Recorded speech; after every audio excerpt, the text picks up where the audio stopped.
Salut à tous les amis, j'espère que vous allez bien. Donc journée de match puisque le Barça affrontera ce soir le Rayo Vallecano à Vallecas, match à l'extérieur, match toujours compliqué, surtout ces dernières saisons contre le Rayo.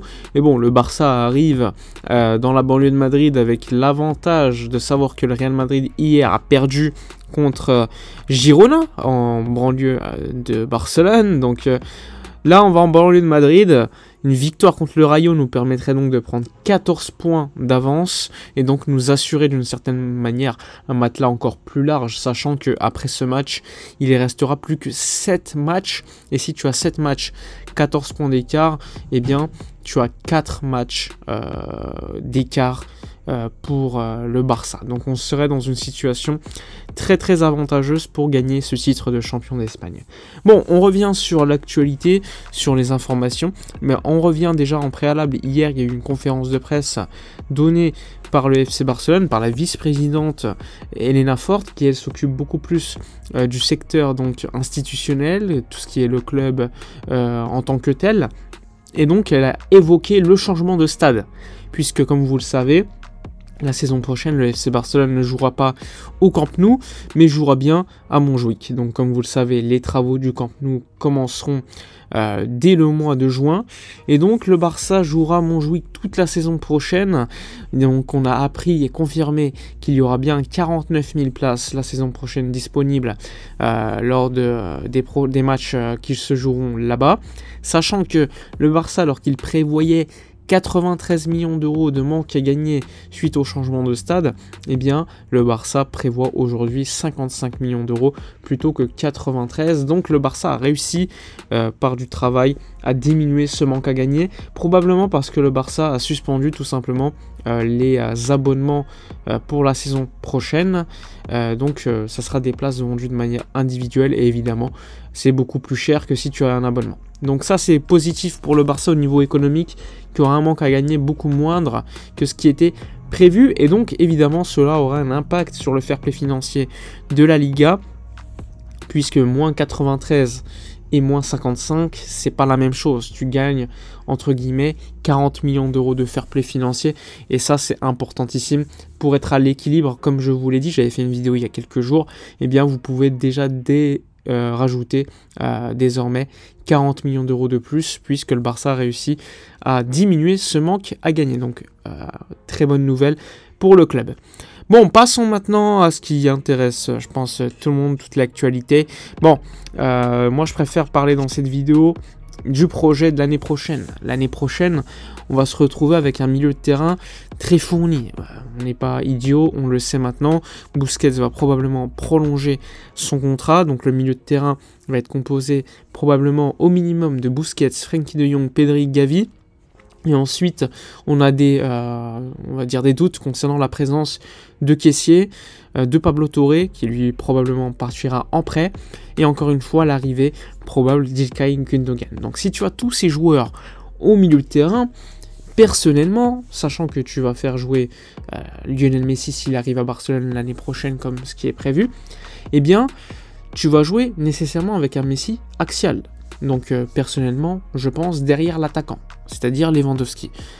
Donc dans un dispositif plutôt logique, je pense que le 11 mis en place, ça serait donc, mis en place par Xavi évidemment, ça serait donc Ter Stegen au but, un dispositif comme on voit aujourd'hui, avec Koundé à droite, ou un autre latéral droit, on verra bien cet été, mais pour l'instant, disons que ça serait Koundé, Araujo, Christensen en défense centrale, et Baldé qui serait latéral gauche, même si en réalité dans l'animation il serait plutôt l'ailier gauche, parce qu'on serait dans une défense à 3 en réalité.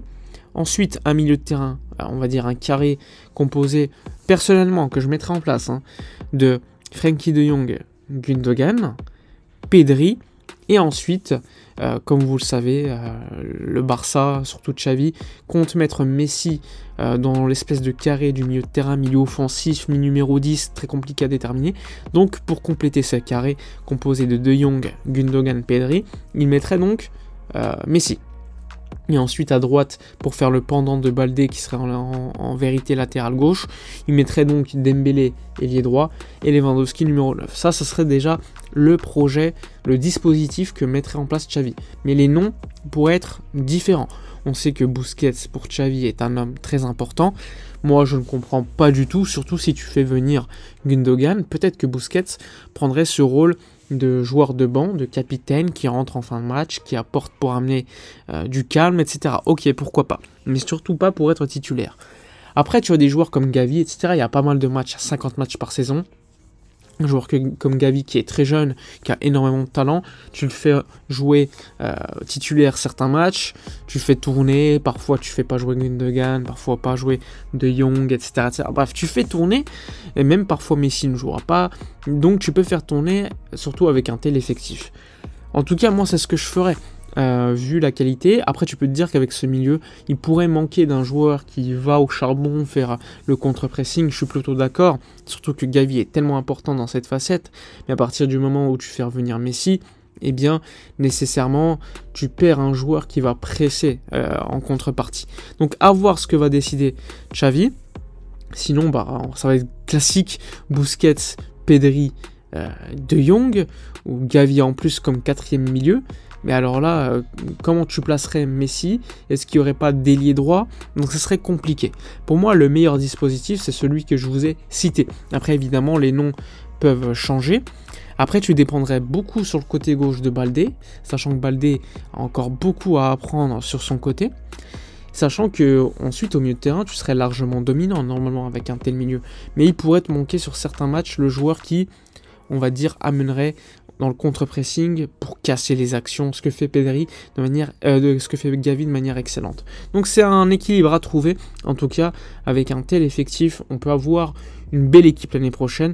Mais encore une fois, il faudrait que le coach fasse quand même certains choix très importants. Ensuite, à voir évidemment les recrues. Le numéro 9 remplaçant de Lewandowski, le latéral droit, parce que le Barça veut un joueur comme Cancelo pour que sur certains matchs où on a besoin d'un latéral droit offensif, Cancelo par exemple puisse jouer. Il y a également le fait que le Barça aimerait beaucoup Foyt. Donc il y a beaucoup de noms, mais avec des profils différents. Foyt est beaucoup plus défensif, Cancelo beaucoup plus offensif.